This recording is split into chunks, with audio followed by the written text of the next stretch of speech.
तो शुरुआत में हम वेनेसडे नाम की एक लड़की को देखते हैं जिसका आज स्कूल में पहला दिन था। इसकी हरकतों और पसंद नापसंद की वजह से ये कोई आम लड़की नहीं लगती थी। स्कूल में आकर जब वो अपने लॉकर को खोलती है तो वहाँ उसे उसका भाई बंधा हुआ मिलता है। वो जैसे ही अपने भाई को पकड़कर खोलने लगती है तो फौरन ही उसे कुछ ख्याल आने लगते हैं, जिसमें वो उन लड़कों को देखती है जिन्होंने उसके भाई को यहाँ बंद किया। वो यहाँ से उन लड़कों के पास जाती है उन्हें सबक सिखाने के लिए, जो पूल में तैरने की प्रैक्टिस कर रहे थे। वहाँ वो पूल में बहुत सारी मछलियों को छोड़ देती है जो काटती हैं। अब सारे बच्चे तो पूल से बाहर आ जाते हैं मगर एक बच्चा नहीं आ पाता और एक मछली उसकी टांग पर काट ले। उसकी हरकत के बाद स्कूल वाले उसे निकाल देते हैं। उसने पहली बार ऐसे नहीं किया था, बल्कि अब से पहले भी वो बहुत सारे स्कूल से निकाली जा चुकी थी। तो इसीलिए उसके माँ बाप उसे एक एकेडमी में ले जा रहे थे, क्योंकि वहाँ वेनेसडे जैसे बच्चे ही पढ़ते थे, मतलब कि जिनकी हरकतें सबसे हटके होती थी। और वो वहाँ जाना तो नहीं चाहती थी मगर मजबूरन उसे जाना ही पड़ता है। एकेडमी के पास वाले जंगल का सीन देखते हैं जहाँ एक शिकारी शिकार करने आया था। वो जंगल के काफी अंदर जाकर एक जगह पर बैठकर चाय पीने लगता है, मगर तभी कोई चीज अचानक से आकर उस पर हमला कर देती है और बड़ी बेरहमी से उसे मार देती है। वेनेसडे और उसके माँ बाप एकेडमी पहुंचकर वहाँ के प्रिंसिपल के पास जाते हैं। ये प्रिंसिपल भी वेनेसडे की तरह ही आउटकास्ट होती है। आउटकास्ट में जलपरी, वेयरवुल्व्स, वेम्पायर्स, चुड़ैल और ऐसे लोग शामिल थे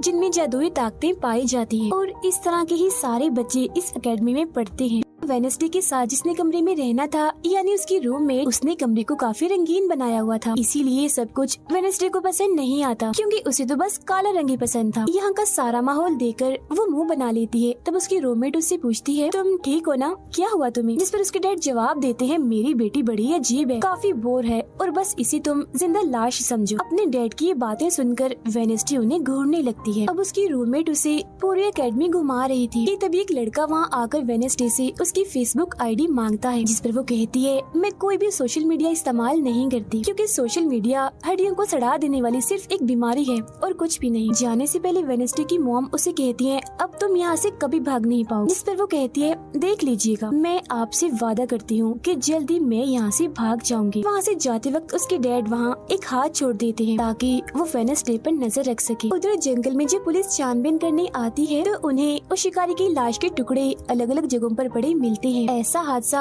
वहाँ पहली बार नहीं हुआ था, बल्कि तीसरी बार ऐसा हुआ कि एकेडमी के इस जंगल में कोई मारा गया। और वेनेसडे अपने कमरे की सारी रंगीन चीजें हटा देती है और अपने रूममेट से कहती है, शोर मत करो, कमरे में शांति बनाओ, क्योंकि ये मेरे नॉवल लिखने का वक्त। मगर वो तो गाना लगाकर डांस करने लगती है, जिससे वेनेसडे को गुस्सा आ गया था और वो उसे गाना बंद करने को कहती है। तो वो रूममेट अपने पंजे दिखाकर उसे डराने लगती है, क्योंकि वो थी एक वेयरवुल्फ, मतलब कि आधी इंसान और आधी वुल्फ। तभी इधर एक टीचर आती है जो काफी अच्छी थी और वो वेनेसडे को वेलकम के तौर पर एक फूल गिफ्ट देती। अब अगले दिन जब वेनेसडे कहीं जा रही थी तो उसके डैड का छोड़ा हुआ वो हाथ छुप छुप कर उसे देख रहा था और फिर तभी उसके ऊपर एक स्टैचू गिरने वाला था, मगर बिल्कुल ठीक वक्त पर एक लड़का जिसका नाम जेवियर है उसे बचा लेता। लेकिन इस हड़बड़ी में वो बेहोश हो गई थी और जब उसे होश आती है तो बजाय जेवियर का शुक्रिया अदा करने की वो उसे कहती है कि मुझसे ये उम्मीद मत रखना कि मैं तुम्हारी शुक्रगुजार रहूंगी, क्योंकि तुमने मुझे बचाकर गड़बड़ कर दी, मेरी इतनी अच्छी मौत को टाल दिया। जब जेवियर कहता है, मैं तुम्हें काफी पहले से जानता हूँ, जब हम 10 साल के थे तब हमारी मुलाकात हुई थी, हम दोनों खेल रहे थे तो मैं जाकर एक ताबूत में छुप गया, लोग मुझे जलाने ही वाले थे मगर तुमने मेरी जान बचा ली और आज मैंने तुम्हारी जान बचाकर हिसाब बराबर कर। वेनेसडे जब अपने कमरे में आती है तो उसे अपने बेड पर कुछ महसूस होता है। वो जैसे बिस्तर हटाती है तो वहाँ उस हाथ को देखकर फौरन उसे पकड़ लेती है और पूछती है, तुम कौन हो और यहाँ क्या कर रही हो? जिस पर वो कहता है, मुझे तुम्हारे डैड ने तुम पर नजर रखने को कहा है, वही मुझे यहाँ पर छोड़ कर गए हैं। और वो उसे कहती है, मगर आज के बाद तुम मेरे लिए काम करोगे, वरना मैं तुम्हें हमेशा हमेशा के लिए दराज में बंद कर दूंगी। तो वो इस चीज के लिए मान जाता है कि ठीक है, मैं हर तरह से तुम्हारी मदद करूँगा।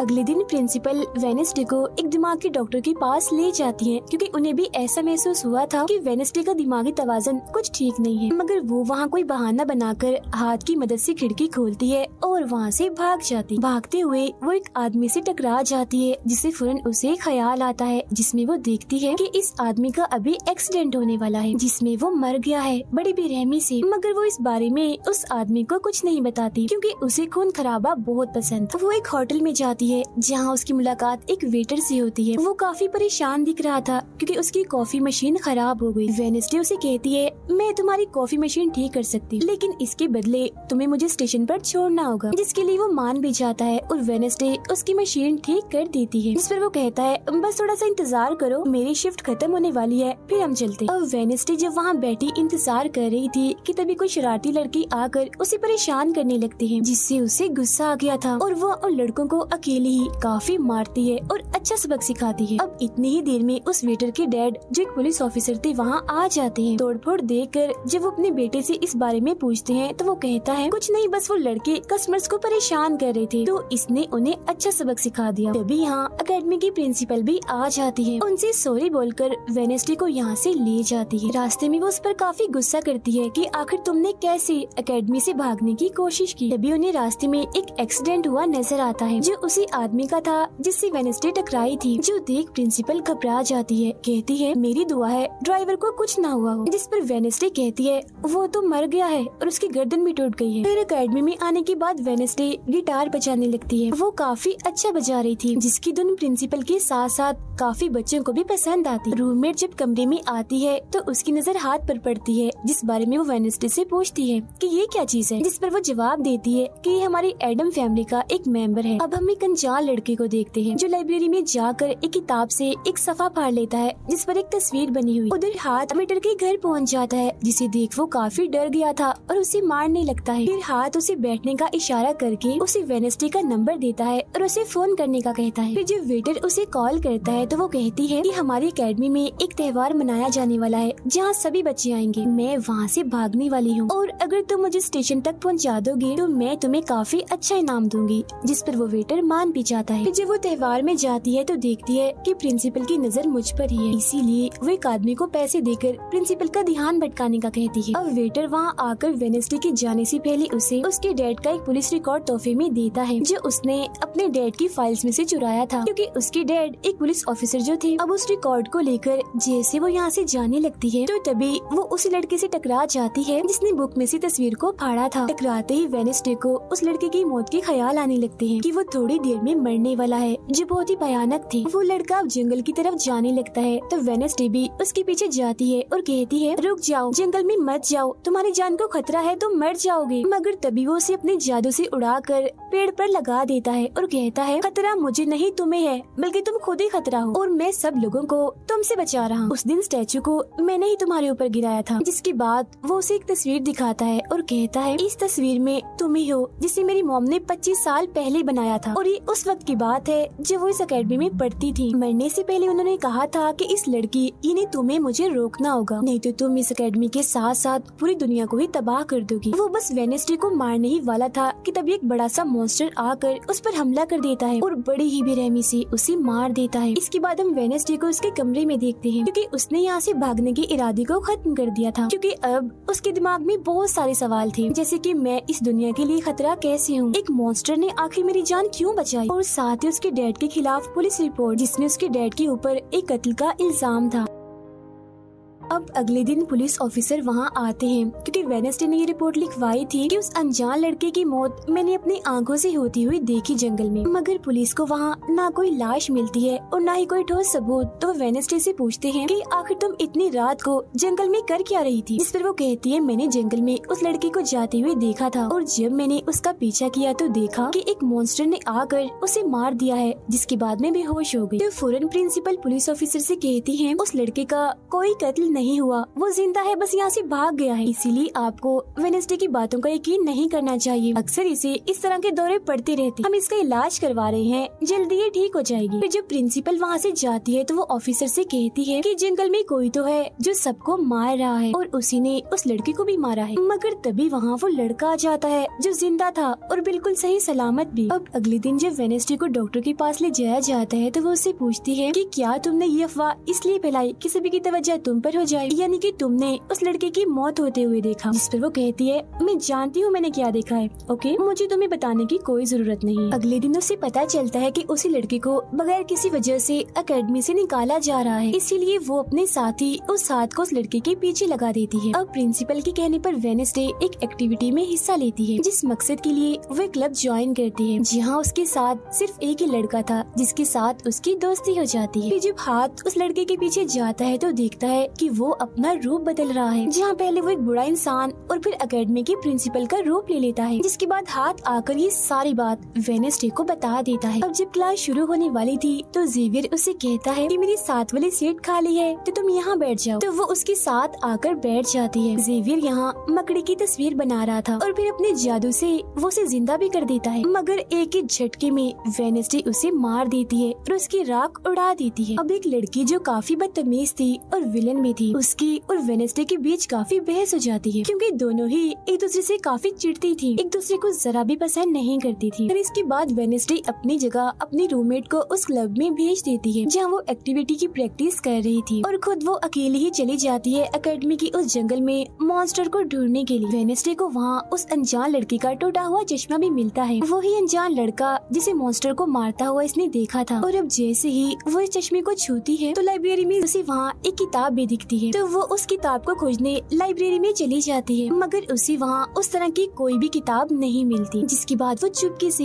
जेवियर के कमरे में चली जाती है, क्योंकि वो लड़का और जेवियर एक ही कमरे में रहती थी। वेडनेसडे और हाथ यहाँ पर उस किताब को ढूंढ रहे थे, मगर तभी यहाँ जेवियर आ जाता है, जिस वजह से वो बेड के नीचे छुप जाते हैं। तभी जेवियर के पास वो विलन लड़की भी आती है और उसे कहती है, तुम मुझसे क्यों नाराज हो, अच्छा गुस्सा छोड़ो, सुलह कर लो। जिस पर वो मना कर देता है। अब उसके इनकार पर विलन लड़की को लगने लगता है कि ये सब वो वेडनेसडे की वजह से कर रहा है, इसीलिए वो कहती है कि कल मैं वेडनेसडे समेत तुम्हारे सभी साथियों की कश्तियों की धज्जियां उड़ाने वाली हूँ। बेड के नीचे छुपे वेडनेसडे और हाथ भी उसकी ये बात सुन लेते। कमरे में वापस आने के बाद वेडनेसडे अपने रूममेट से कहती है कि कल जो कश्तियों की रेस होने वाली है मैं भी उसमें हिस्सा लूँ, और कुछ भी हो जाए उस घमंडी लड़की यानी विलन को मैं हरा कर ही रहूंगी। अब अगले दिन जब रेस शुरू होती है तो बताया जाता है कि इस मुकाबले का कोई भी असूल कानून नहीं है, जो भी टीम सबसे पहले गुफा में जाकर झंडे को लाएगी वही टीम जीत जाएगी। जिसके फौरन बाद गेम शुरू हो जाती है और विलन भी अपनी चालें चलना शुरू कर देती। वो अपने एक जलपरी साथी की मदद से एक टीम की कश्ती को तुड़वा देती है, जिससे वो पूरी टीम पानी में गिर जाती है। मगर फिर जब वो जलपरी वेडनेसडे की कश्ती की तरफ आ रही थी तो हाथ उससे पहले ही जाल फेंककर उसे जाल में फंसा लेता है। अब किनारे तक सिर्फ 3 ही टीम्स पहुँच पाती है, और जब सारे लोग झंडा लेने अंदर जाते हैं तो रूममेट अपने पंजों से जोकर टीम की कश्ती में छेद कर देती है। फिर सभी के साथ वेडनेसडे जब झंडा लेकर आ रही थी तो उसे ख्याल आता, जिसमें वो अपने ही जैसी एक लड़की को देखती है जिसके हाथ में किताब थी। होश में आने पर झंडा लेकर वो वापिस से कश्ती में चली जाती है। जोकर्स की कश्ती तो छेद होने की वजह से वहीं पर ही डूब जाती है, जबकि जलपरी दोबारा से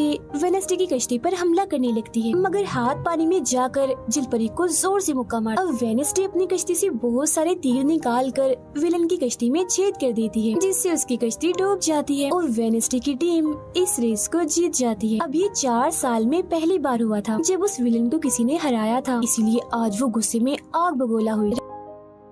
रात के वक्त वेडनेसडे एक स्टैचू के पास जाती है जिसके हाथ में किताब थी। किताब पर लिखी एक पहेली को जैसे ही वो सुलझाती है तो वहाँ एक रास्ता खुल जाता है। जैसे ही उसके अंदर जाती है तो देखती है कि यहाँ उसके मॉम डैड के अलावा और भी बहुत सारे लोगों की तस्वीरें लगी हुई हैं। उसे वहाँ वो किताब भी मिल जाती है जिसकी वो तलाश कर रही थी, मगर जैसे वो उस किताब को वहाँ से लेकर जा रही थी कि तभी अचानक से कोई आकर उस पर हमला कर देता है, जिससे वो बेहोश हो जाती है। अब उसे जैसे होश आती है तो देखती है कि उसे कुछ लोगों ने बंदी बनाया हुआ है, जिन्होंने मास्क भी लगाए हुए थे, मगर उनकी आवाज सुनते ही वेडनेसडे उन्हें पहचान लेती है और कहती है कि मैंने तुम्हें पहचान लिया है, तुम अपने अपने मास्क हटा सकते हो। असल में ये लोग और कोई नहीं बल्कि विलन और उसके साथी थे। इसी दौरान वो अपनी रस्सी भी खोल चुकी थी और वहाँ से जाने लगती है, मगर जाते जाते वो कहती है तुम सब छोटे बच्चे हो, अगवा करना भी तुम्हें ठीक से नहीं आता। वापस आने के बाद वो उस तस्वीर को किताब पर लगाकर मुकम्मल करती है जिसे उस लड़के ने किताब से फाड़ लिया था और वो उसे पढ़ने लगती। अब अगले दिन प्रिंसिपल सभी बच्चों को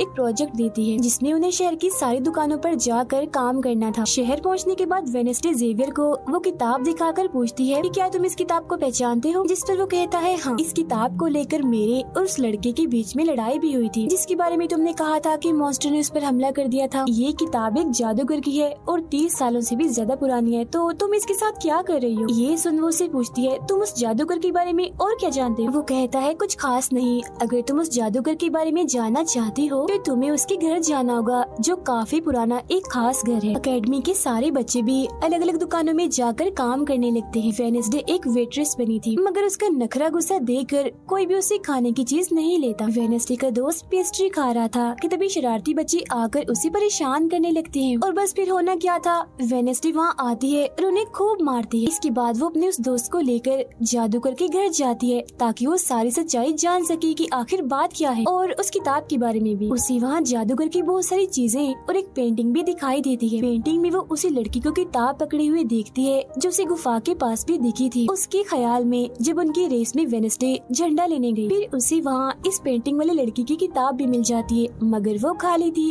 क्योंकि वो नकली थी। इतनी ही देर में वहाँ एक औरत आती है तो वेडनेसडे उसे असली किताब के बारे में पूछती है जिस पर वो कहती है कि वो किताब तो चोरी हो गई थी और इस वक्त तुम जहाँ खड़ी हो ये भी उस जादूगर का असली घर नहीं है। इसके बाद वेडनेसडे वेटर से मिलने उसकी होटल जाती है और उससे जादूगर के असली घर के बारे में पूछती है तो वो उसे असली घर के बारे में बता भी देता है, जहाँ से वेडनेसडे अकेले ही उस घर में चली जाती। वहाँ उसे एक बूढ़ा आदमी मिलता है जो उसे कहता है ये मेरी जगह है, मेरा घर है, निकलो यहाँ से। तब ये सुन वेडनेसडे का साथी वो हाथ उसके मुंह पर ही हमला कर देता है जिससे डरकर वो आदमी वहाँ से भाग जाता है और वेडनेसडे को यहाँ से कुछ नहीं मिलता, इसीलिए वो यहाँ से जाने लगती है। मगर जब वो दरवाजे से बाहर जाती है तो फौरन उसे ख्याल आता है जिसमें वो देखती है कि वो जादूगर एक लड़की को चुड़ैल साबित करके इस घर में बंद कर देता है जहाँ उससे पहले और भी बहुत सारे लोग बंधे हुए थे। ये सारे लोग आउटकास्ट के थे, यानी कोई वेम्पायर था, कोई जलपरी, कोई वेयरवुल्फ तो कोई चुड़ैल। इसीलिए जादूगर इन सबको शैतान समझता था। इस तरह के सभी लोगों को यहाँ कैद करने के बाद वो इस पूरे घर में आग लगा देता है। वो बच्ची जिसे जादूगर ने चुड़ैल साबित किया था वो अपनी मॉम को आजाद करने की कोशिश करती है मगर नहीं कर पाती क्योंकि सभी लोगों को जंजीर की मदद से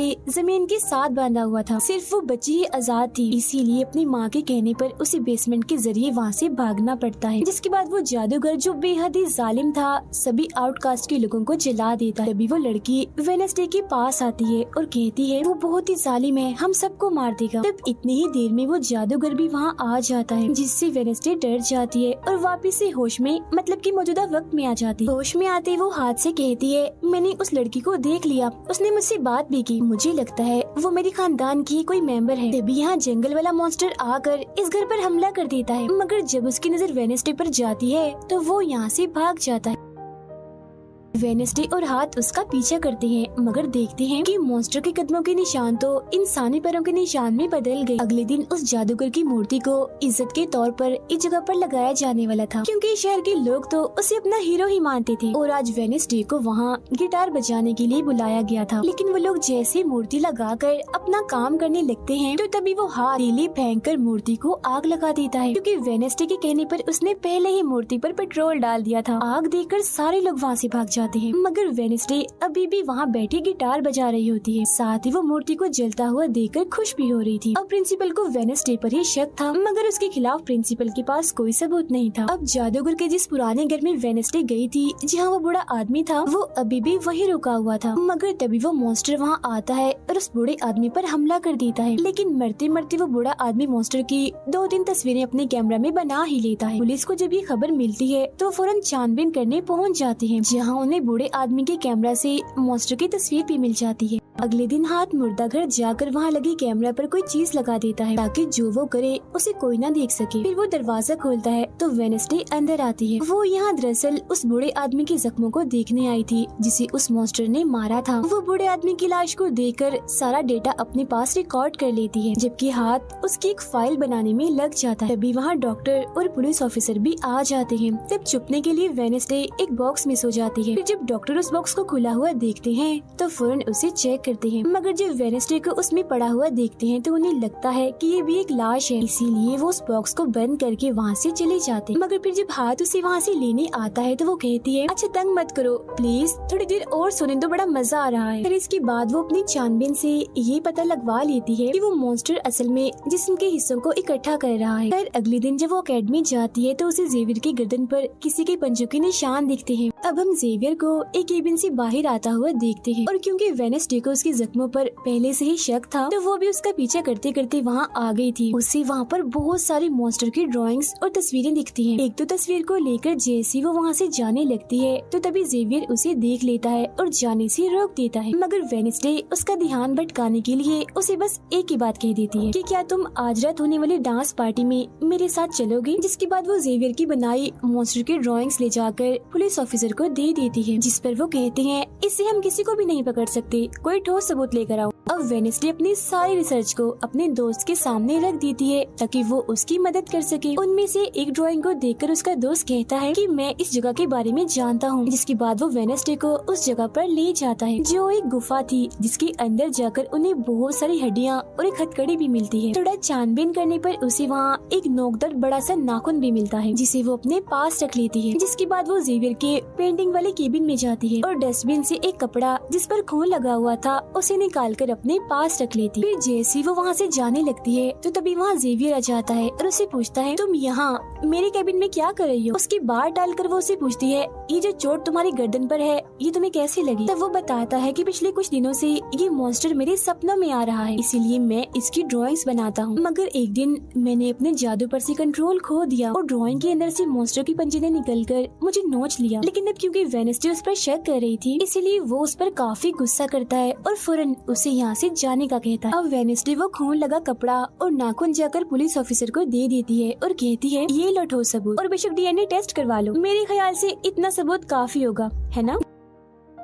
वो अपने दोस्त के पास जाती है और कहती है कि डांस पार्टी में जाने के लिए हमारे साथ कोई नहीं है, तो हम ऐसा करते हैं डांस पार्टी में नहीं जाते बल्कि गुफा में जाकर मॉन्स्टर को ढूंढते। जिसके बाद रात को वेडनेसडे अपने दोस्त के साथ जंगल में जाने की तैयारी कर रही थी, मगर तभी उसके दरवाजे पर वेटर तैयार होकर आता है क्योंकि हाथ ने उसे वेडनेसडे की तरफ से डांस पार्टी में चलने की दावत भेजी थी। अब क्योंकि वेटर काफी खुश था तो वेडनेसडे उसका दिल तोड़ना नहीं चाहती थी, इसीलिए वो अपने गुफा में जाने वाले प्लान को खत्म करके वेटर के साथ पार्टी में जाने का फैसला करती है। जब वेडनेसडे वहाँ से जाने लगती है तो उसका दोस्त वहाँ आता है तो वो उसे कहती है, आई एम सॉरी मैं पार्टी में जा रही हूँ, हम ऐसा करते हैं कल गुफा में जाएंगे।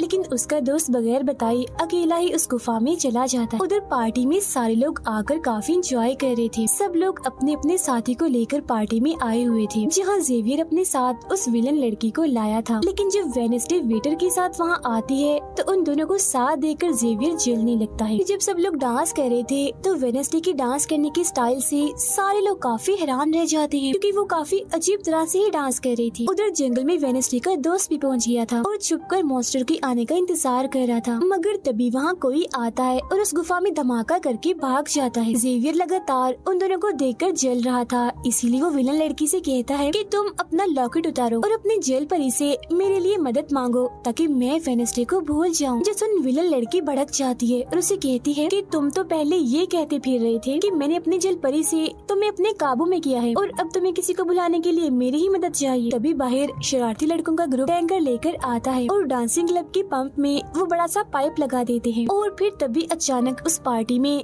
खून की बारिश होने लगती है क्योंकि जो टैंकर वो शरारती लड़के लाए थे जिसका पाइप उन्होंने लगाया था उसमें दरअसल खून था। ये देख सारे लोग घबरा जाते हैं और पार्टी से भागने लगते हैं, मगर वेडनेसडे वहीं खड़ी रहती है क्योंकि उसे तो अब और मजा आ रहा था क्योंकि वो बारिश खून की नहीं बल्कि कलर की थी जिसमें वो काफी एंजॉय कर रही थी। तभी वेडनेसडे को ख्याल आता है जिसमें वो देखती है कि उसका दोस्त अकेला ही जंगल में चला गया है जहाँ वो मुसीबत में है, उसकी जान खतरे में है, इसीलिए वो जंगल की तरफ उसे बचाने के लिए भाग जाती है। उसके दोस्त के पीछे दरअसल वो मॉन्स्टर पड़ गया था जिससे बचकर वो भाग रहा था। वो मॉन्स्टर एक बार उस पर हमला करता ही है कि तभी वेडनेसडे उसे ढूंढते हुए वहाँ आ जाती है। तब मॉन्स्टर उसे देखकर वहाँ से भाग जाता है। वो अपने दोस्त को बेहोश पड़ा हुआ देखकर काफी घबरा जाती है। इतनी ही देर में उसकी टीचर भी उसका पीछा करते करते वहाँ आ गई थी, जिसके बाद उसके दोस्त को हॉस्पिटल ले जाया जाता है और वेडनेसडे खुद वापस अपने एकेडमी में आ जाती है जहाँ वो अपने डैड पर लगी इल्जाम को सुलझाने की कोशिश कर रही थी कि आखिर सच क्या। अकेडमी में सारे माँ बाप अपने बच्चों से मिलने आते हैं क्योंकि आज मीटिंग थी। प्रिंसिपल सबको बताती है कि वेडनेसडे की दोस्त की हालत में सुधार हो रहा है, कुछ दिन के बाद ठीक होकर वो वापस आ जाएगा। मगर दूर खड़ी वेडनेसडे अपने रूममेट को बताती है कि ये झूठ है, वो तो कोमा में है बेचारा। तभी यहाँ दोनों के माँ बाप आ जाते हैं और ये उनसे मिलने चली जाती। वेडनेसडे अपने मॉम डैड को बताती है कि जब से आपने मुझे यहाँ छोड़ा है मेरे ऊपर बहुत सारे हमले हुए हैं। अब इन सभी को अपनी अपनी फैमिली से मिलता हुआ दूर खड़ी जेवियर और विलन लड़की देख रहे हैं क्योंकि उनकी मॉम डैड आज भी नहीं आए। अब विलन लड़की सुधर गई होती है, साथ ही उसकी जेवियर के साथ दोस्ती भी हो गई थी, तो अब से हम उसे जेवियर की दोस्त कहें। तब इतनी ही देर में उसकी मॉम भी इधर आ जाती है, जिसे देखकर वो काफी हैरान थी। वेडनेसडे के माँ बाप प्रिंसिपल से मिलते हैं तो वो कहती है कि वेडनेसडे काफी अजीब तरह से सबसे पेश आती है, इसे डॉक्टर के पास ले जाए इलाज करवाने के लिए। अब इससे पहले वहाँ उसके माँ बाप कुछ कहते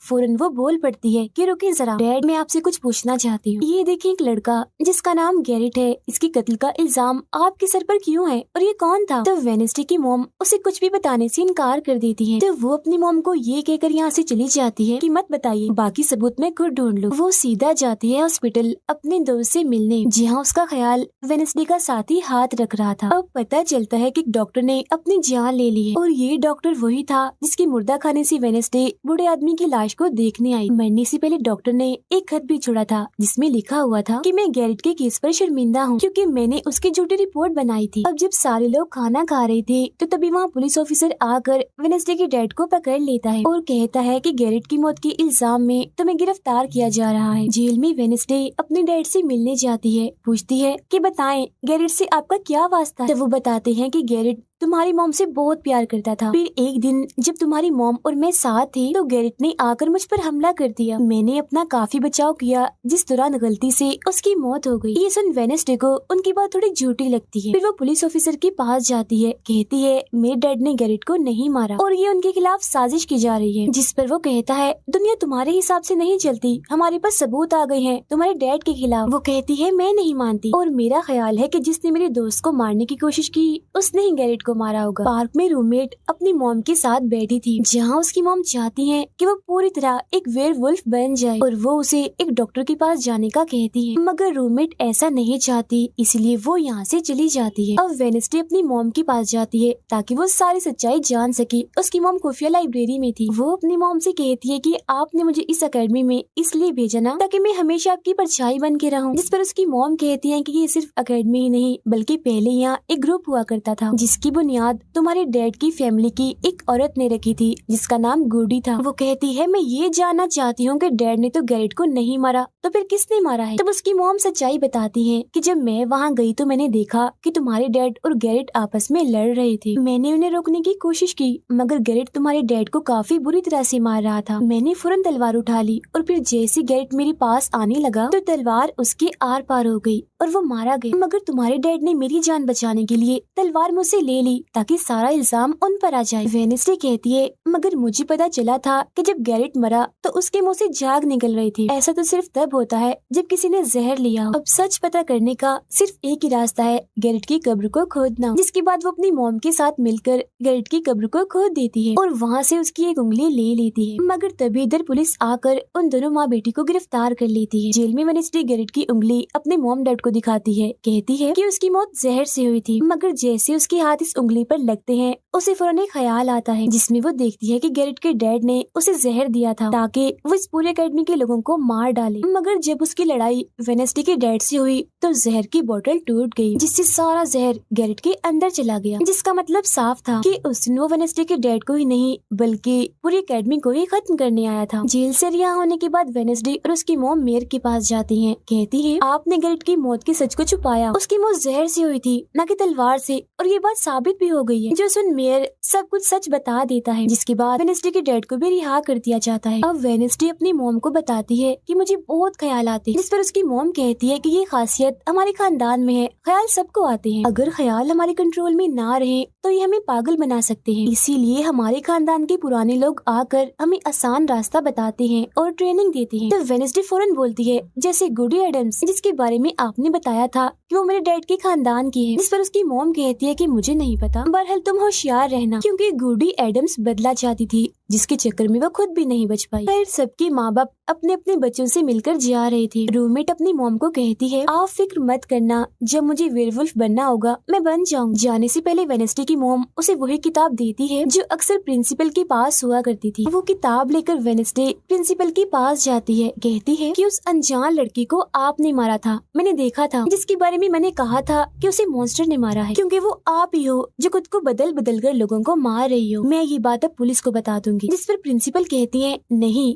उसे मैंने नहीं मारा, बल्कि वो तो अपनी ताकतों पर से कंट्रोल खो बैठा था और उस दिन उसने तुम्हें मारने की भी कोशिश की थी। इनकी बातों के दौरान इन्हें बाहर से शोर सुनाई देता है। ये चेक करने जब वहाँ जाती हैं तो पता चलता है कि बाहर ग्राउंड में आग से कुछ लिखा हुआ है। अब वेडनेसडे अपने चारों तरफ मोमबत्तियां जला के बैठी थी क्योंकि वो गुडी को बुलाने की कोशिश कर रही, मगर तभी इधर उसकी रूममेट आ जाती है। साथ ही उसे एक खत भी मिलता है जिसमें कोई उसे गुफा में मिलने बुलाता है। जब वेडनेसडे अपनी रूममेट के साथ वहाँ जाती है तो गुफा के अंदर जाने के बाद उसे एहसास होता है कि यहाँ कोई है। यहाँ दरअसल जेवियर और उसके साथी थे जो वेडनेसडे को सरप्राइज देना चाहते थे क्योंकि आज उसकी बर्थडे थी। यहाँ वेडनेसडे को एक लाइन लिखी हुई दिखती है कि जब मैं लौटूंगा तो शोले बरसेंगे। इसे जैसी वो हाथ लगाती है तो उसे ख्याल आता है जिसमें वो उसी लड़की से मिलती है जो अक्सर उसे नजर आया करती थी, और ये और कोई नहीं बल्कि गुडी ही है। वो वेडनेसडे को एक महल दिखाकर कहती है कि अगर तुम्हें उस जादूगर के बारे में जानना है तो तुम्हें इस महल को ढूंढकर यहाँ आना होगा। जब वो ग्राउंड में खड़ी उस लाइन को देख रही थी जहाँ आग से कुछ लिखा था तो तभी उसके पास जेवियर आता है जिससे वो बात नहीं करती क्योंकि नाराज थी। उसे लग रहा था कि हो ना हो जेवियर ही वो मॉन्स्टर है। फिर वो अपने दोस्त के पास हॉस्पिटल जाती है जो अभी भी बेड पर था और उसकी हालत भी खराब थी, इसीलिए वो उसे कोई बात नहीं कर पाती। अब वेडनेसडे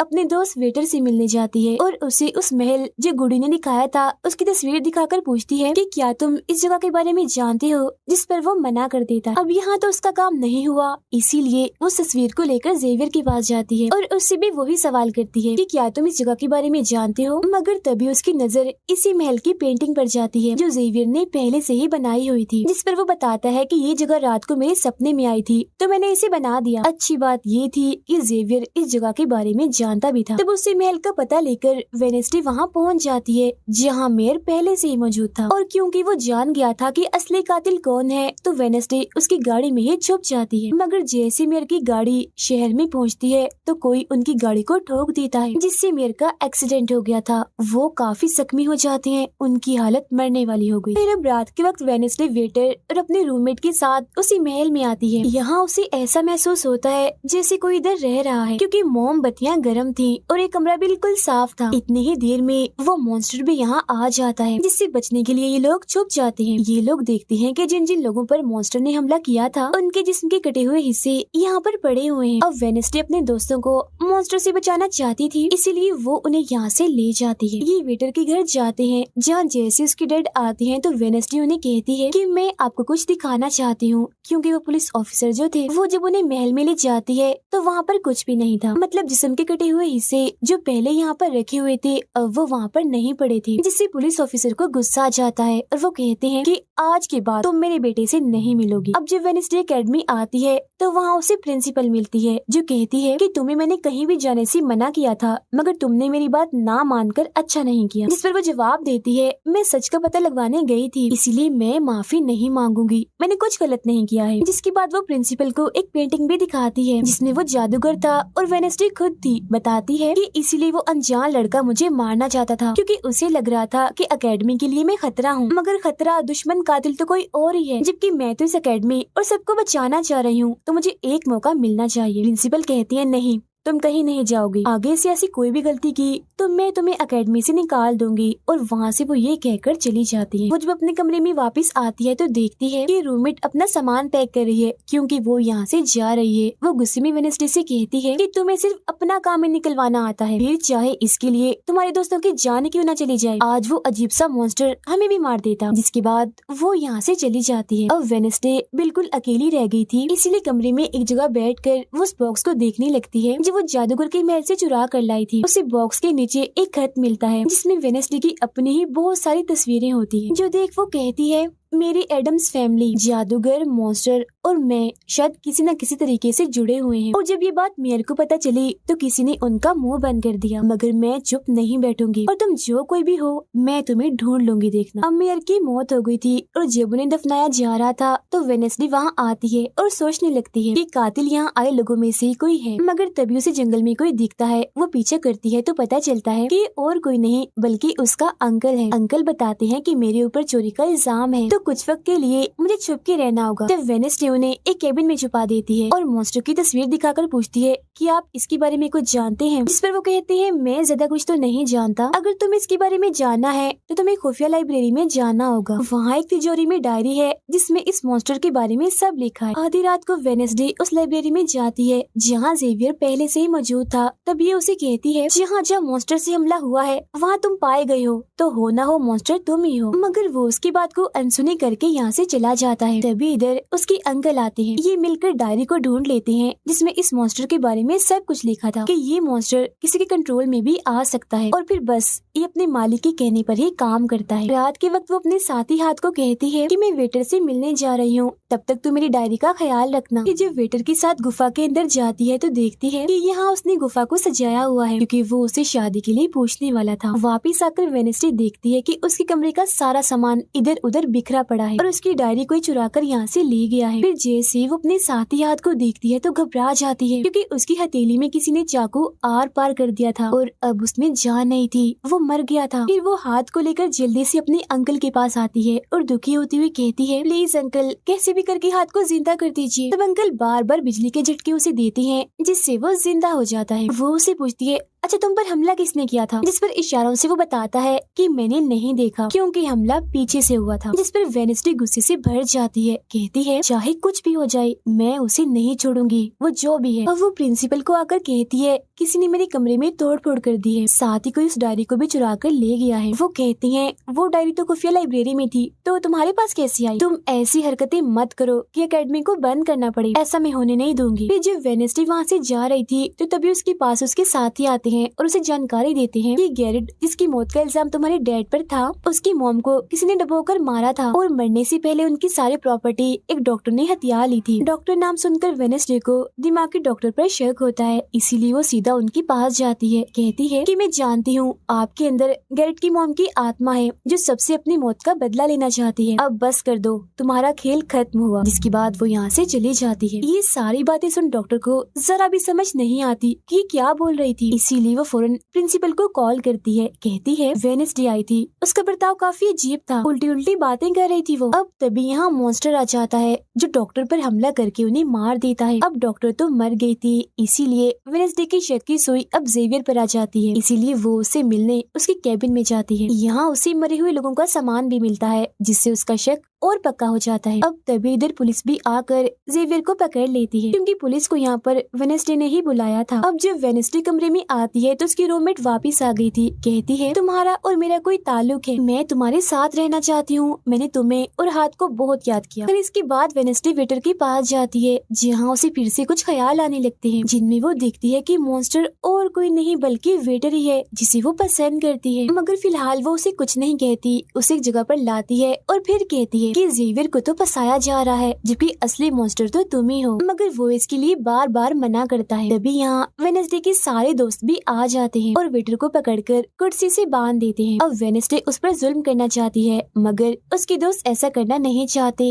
इसीलिए वो यहाँ से चले जाते हैं। फिर जैसे ही वो वेटर को मारने के लिए आगे बढ़ती है कि तभी वेटर के डैड पुलिस ऑफिसर यहाँ आ जाते हैं और वेनेसडे को गिरफ्तार कर लेते हैं। हालांकि वो उन्हें कहती भी है कि असली कातिल आपका बेटा है, वही मॉन्स्टर है ये, मगर वो उसकी एक नहीं सुनते। फिर जब वो यहाँ से जा रही थी तो वेटर उसके पास आता है, कहता है कैसा लगा हारना, अभी तो और भी बहुत कुछ होना बाकी है बच्चों। जिसके बाद प्रिंसिपल भी वेनेसडे को कह देती है कि तुमने सारी हदें पार कर दी, इसीलिए तुम्हें एकेडमी से निकाला जा रहा है। लेकिन अभी भी वो बार बार एक ही बात कह रही थी कि वेटर ही असली मॉन्स्टर है, मगर फिर भी वो उसकी एक नहीं सुनती और जाने का कहती है। तब आखिरी बार वेडनेसडे जेवियर से मिलने जाती है जो जेल में बंद था और उससे नाराज भी था क्योंकि वेडनेसडे ने ही उसे पुलिस के हवाले किया था। हालांकि वो उसे बताती भी है कि मॉन्स्टर वेटर है और उसने मेरे जरिए तुम्हें फंसाया है। वो उसकी एक नहीं सुनता, कह देता है कि सारी मुसीबत की जड़ तुम हो, अगर तुम ये एकेडमी छोड़ के चली जाओगी तो कुछ भी गलत नहीं होगा। ये बात सुनने के बाद वो एक सेकंड भी नहीं रुकती और यहाँ से चली जाती है। वो अपने कमरे में आकर अपना सारा सामान पैक करती है, जिसके बाद वो सभी से आखिरी मुलाकात करती है। सबसे आखिर में वो अपने दोस्त से मिलने हॉस्पिटल में जाती है, कहती है मैं तो जा रही हूँ, तुम अपना ख्याल रखना और हाँ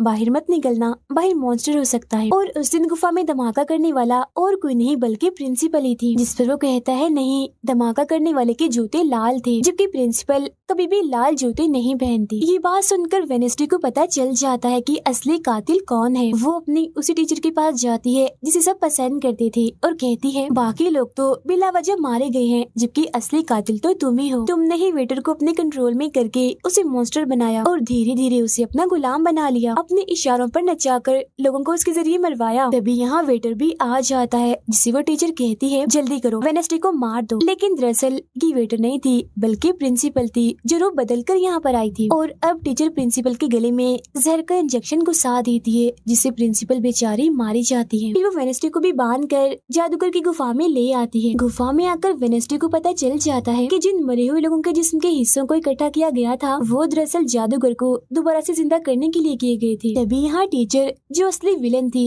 वेडनेसडे को बताती है कि जब गुडी ने जादूगर को मारा था तो गुडी ने अपने खून से जादूगर की कब्र पर एक ताला लगा दिया था और अब जादूगर को जिंदा करने के लिए हमें गुडी की फैमिली मतलब एडम्स फैमिली के ही किसी इंसान का खून चाहिए, साथ ही पूरे चांद की रात भी हो। और अब हमें ये सुनहरी मौका मिल गया है जादूगर को जिंदा करने का, क्योंकि एडम्स फैमिली से तुम हो और आज पूरे चांद की रात भी है, हम तुम्हारा खून लेंगे। जिसके बाद टीचर वेडनेसडे के हाथ पर कट लगा देती है, जिससे उसका खून निकलने लगता है। फिर वो उसके खून से जादूगर की कब्र का ताला खोल देती है और फिर अगले ही पल जादूगर भी जिंदा होकर अपनी कब्र से बाहर आ जाता है। बाहर आते ही वो वेडनेसडे को चाकू मार देता है, जिससे वो जख्मी हो जाती है। इसके बाद वो एकेडमी को खत्म करने के लिए चला जाता है। अब तभी यहाँ गुडी एडम्स आती है और वेडनेसडे को बिल्कुल ठीक कर देती है, मतलब कि उसके जख्म, और कहती है मैंने तुम्हें ठीक तो कर दिया है मगर अब के बाद मैं तुम्हें नजर नहीं आऊंगी। जंगल की रास्ते से जब वेडनेसडे जा रही थी तो तभी उसके सामने वेटर आ जाता है। उसे टीचर कंट्रोल कर रही थी, इसीलिए वो मॉन्स्टर बनकर उस पर हमला कर देता है। वो बस उसे मारने ही वाला था कि तभी यहाँ एक वेयरवुल्फ आ जाती है, जो और कोई नहीं बल्कि रूममेट थी, जो आज पहली बार वेयरवुल्फ बनी थी,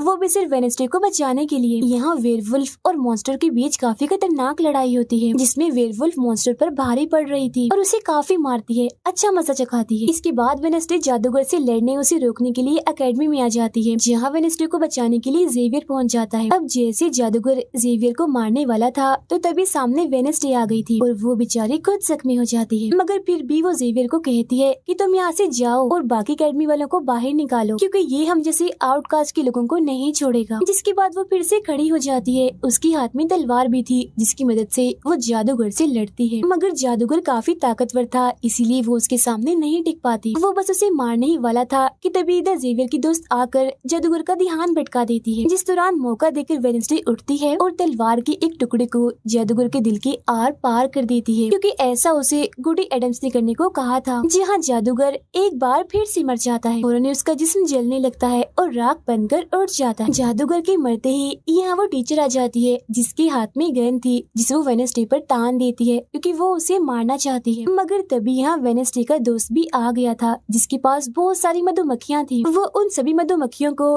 टीचर पर छोड़ देता है, जिससे उसका भी काम तमाम हो जाता है। जब वेडनेसडे अपने मिशन में कामयाब होकर बाहर आती है जहाँ सारे लोग खड़े थे, तो वो वहाँ अपने रूममेट को भी देखती है, जो अब वेयरवुल्फ से अपने असली रूप में आ गई थी। यहाँ वो दोनों पहली बार गले मिलती हैं, मगर हैरत अब वेडनेसडे को कोई भी ख्याल नहीं आ रहा था। कुछ वक्त के बाद वेडनेसडे अपना नॉवल भी पूरा कर लेती है, मगर वो इसका एंड नहीं करती, इन्हीं की उसे खत्म नहीं करती और आगे बस एक सवालिया निशानी छोड़ देती है। वो जेवियर से मिलने जाती है, जहाँ वो उसे गिफ्ट देता है जिसमें मोबाइल था। वो इस गिफ्ट को ले तो लेती है मगर कुछ नहीं कहती और वहाँ से चली जाती है। फिर जब वो अपनी गाड़ी में थी तो उसके पास मैसेज आता है, जिसमें उसकी कुछ तस्वीरें थी और साथ ही ये मैसेज भी था कि मैंने तुम पर नजर रखी हुई है, जिससे वो सोच में पड़ जाती है कि टीचर तो मर गई है, मगर अब उसके बाद ये कौन है जो सब कर रहा है। इसी सोच में वो अपने घर के लिए निकल जाती है, जिसके बाद हम पुलिस की गाड़ी को देखते हैं, जिसमें वो वेटर को बांधकर कहीं ले जा रहे थे, क्योंकि उन्हें भी पता चल गया था कि यही असली मॉन्स्टर है, इसे बस कोई कंट्रोल करता है। मगर तभी अचानक से वेटर दोबारा मॉन्स्टर बन जाता है और सभी पुलिस वालों को मार देता है, जिसका मतलब ये था कि टीचर की तरह अभी भी कोई है